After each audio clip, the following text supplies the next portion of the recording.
Le dernier quart d'heure de Smart Bourse. Chaque soir, c'est le quart d'heure thématique. Le thème ce soir, c'est celui de la démocratie actionnariale. On s'était vu avec les équipes de BNP Paribas Asset Management, Michael Herskovich, que je salue à mes côtés en plateau, le responsable monde des votes et de l'engagement chez BNP Paribas Asset Management. Bonsoir, Michael. Bonsoir. Ouais, on s'était vu en amont de la saison des AG, et donc c'était important qu'on se voit alors qu'est en train de se terminer cette saison des assemblées générales d'actionnaires annuelles. On va parler effectivement, parce que le poids de BNP PAM, en rajoutant évidemment le poids d'AXA IM, fait que vous êtes un asset manager évidemment incontournable et que vous participez, vous votez à de très nombreuses assemblées générales. Je crois que c'est plus de 5300 votes à l'occasion de cette saison, Michael. On est déjà à 5300 à date d'aujourd'hui, et donc on estime qu'on sera à peu près à 6000, plus de 6000 en tout cas à la fin de l'année. Pour donner un peu la mesure quantitative du sujet pour vous et vos équipes. Avant de rentrer un peu dans le détail des sujets qui ont marqué ces AG, il y a un premier sujet,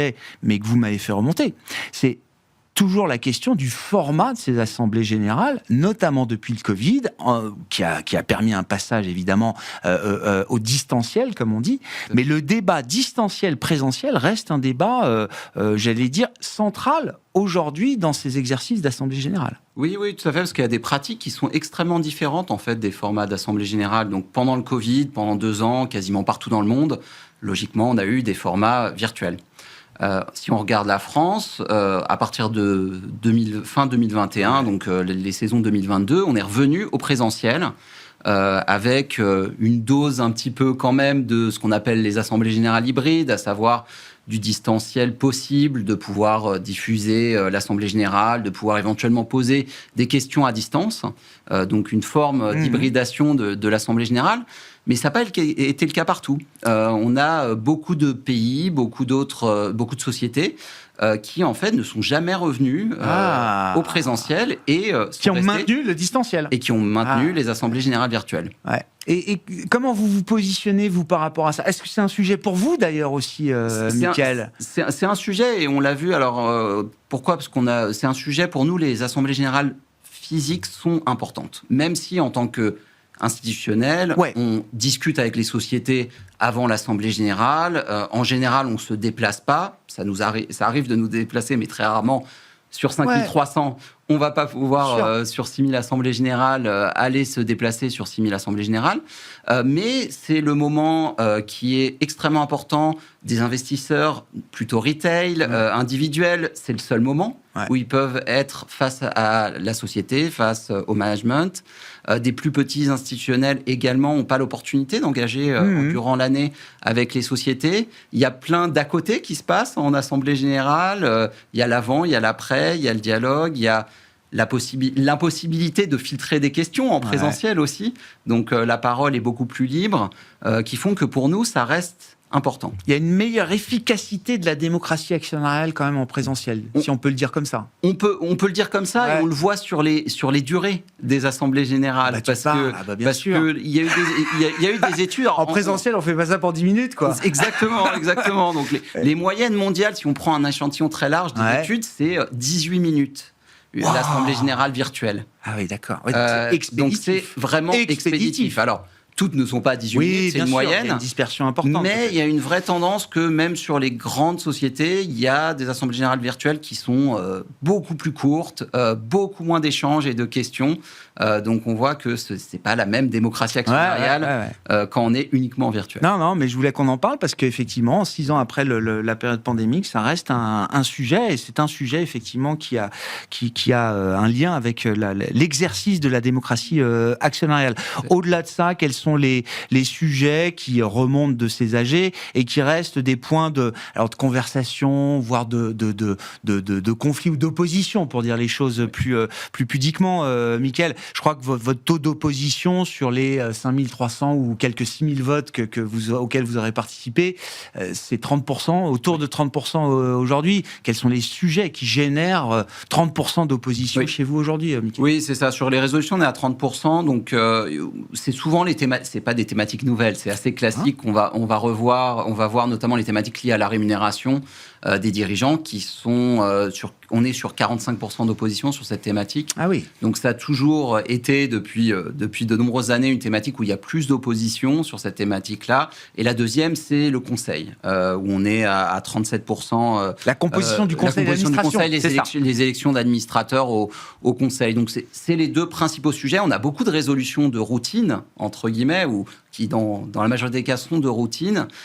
Et on a certaines résolutions, comme ces deux catégories, où il y a plus de contestation. La majorité des résolutions sont approuvées. Bien sûr.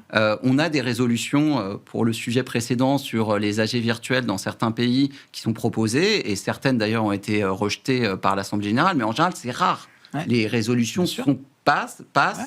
Mais avec plus ou moins de la contestation. Et en fait, pour nous, le fait de voter contre, quand on décide de voter contre, c'est pas contre pour histoire de dire non, c'est plutôt aussi un message pour essayer de faire bouger les choses, ouais. Avancer. Ça marche pas toujours, mais on pense que c'est un levier intéressant en tant qu'investisseur. Qu'est-ce qui bouge pas sur la rémunération ? Qu'est-ce qui bouge pas assez encore aujourd'hui, Mickaël ?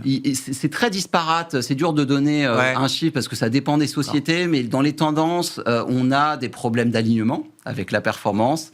On peut avoir des problèmes de critères de performance qui nous semblent pas forcément pertinents par rapport à la stratégie de l'entreprise. On peut avoir des visions trop court-termistes de la rémunération, donc des fois des manques de transparence. On peut avoir beaucoup de choses.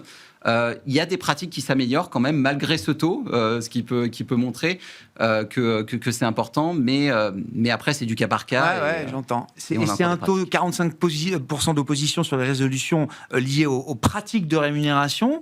C'est un taux qui est stable chez vous ? C'est un taux qui s'accroît d'année en année ou... Alors la comparaison est difficile parce que le périmètre a énormément augmenté avec l'intégration d'AXA IM. Ça change de dimension. Et donc on est passé sur un périmètre de 2000 à 6000. Il est à peu près constant.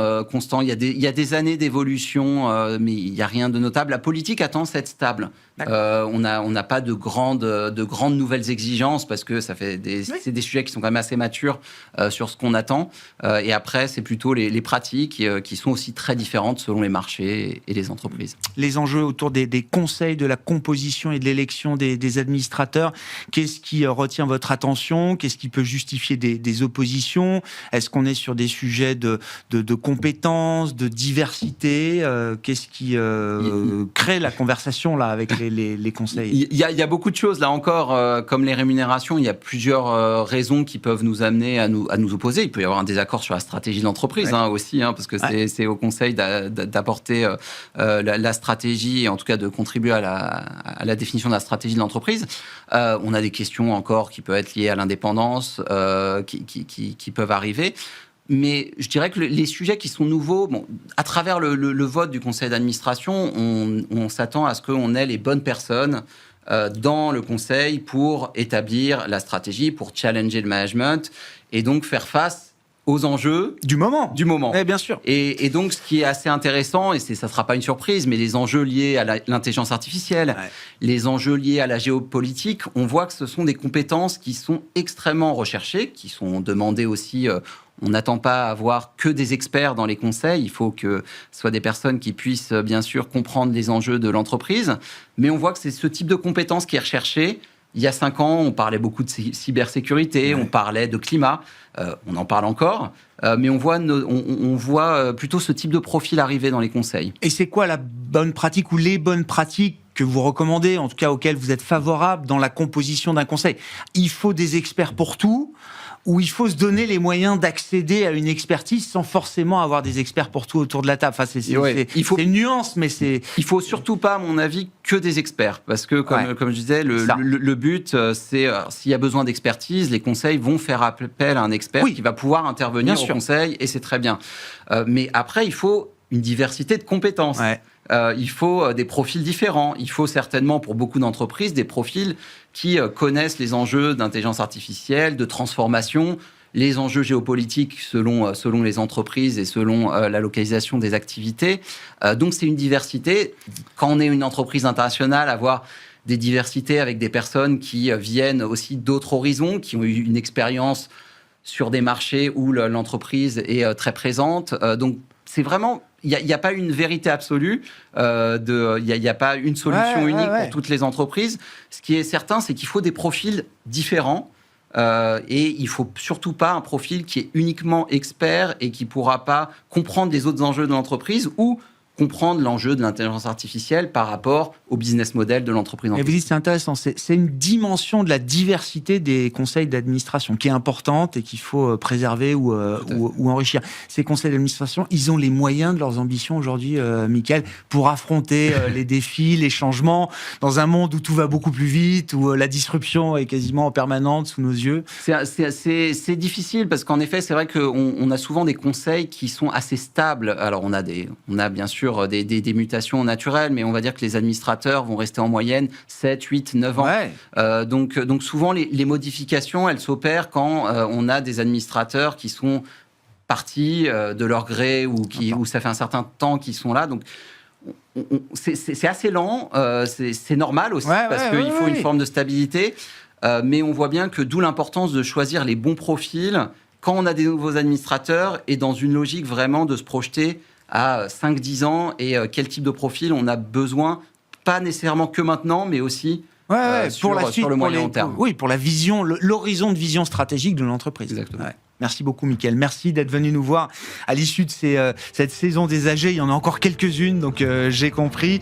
Merci beaucoup pour votre analyse, effectivement, de cette saison. Mickaël Herskovich, le responsable vote et engagement de BNP Paribas Asset Management, qui était l'invité de ce dernier quart d'heure de Smart Bourse ce soir.